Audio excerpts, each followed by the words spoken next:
Magandang araw mga bata, ako si Binibining Escligera at ngayon may maikli akong kwento para sa inyo. Ang pamagat ng kwento ay The Giving Tree o Ang Mapagbigay na Puno ni Shel Silverstein. Ito ay tungkol sa isang puno at sa isang batang lalaki na nagtatampok ng hindi matatawarang pagmamahal at sakripisyo. Narito ang buod ng kwento. Ang kwento ay nagsisimula sa isang batang lalaki na madalas na dumadalaw sa isang puno at naglalaro sa ilalim nito. Ang puno ay masaya sa tuwing kasama ang batang lalaki at handang magbigay ng kaniyang mga sanga para gawing korona ng batang lalaki. Sa paglipas ng panahon, ang batang lalaki ay lumaki at naghanap ng iba't ibang bagay sa puno. Una, hiniling niya ang mga prutas ng puno upang maibenta at kumita ng pera. Sa susunod na pagkakataon, hiningi niya ang mga sanga ng puno upang makagawa ng bahay.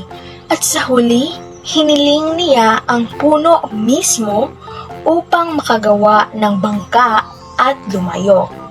Sa bawat hiling ng batang lalaki, handang magbigay ang puno, ngunit sa bawat pagbibigay, unti-unti itong nauubos at nagiging malungkot. Sa huli, ang puno ay natitira na lamang bilang isang toyong piraso ng kahoy. Ngunit kahit sa kaniyang pagtanda, dumating pa rin ang batang lalaki upang magpahinga sa puno. Sa huli, ang puno ay natutunan ang tunay na kahulugan ng pagmamahal at pag-aalalay ng sarili para sa ikabubuti ng iba. Ang kwento ay nagtatampok ng kahalagahan ng pagiging makapagpawang gawa at handang magpakumbaba para sa ikabubuti ng iba. Ito ay isang kwento na nagbibigay inspirasyon at nagtuturo ng mga mahahalagang aral sa buhay tulad ng pagmamahal, sakripisyo at pagtatanggap. At doon nagtatapos ang maikling kwento na The Giving Tree o Ang Mapagbigay na Puno.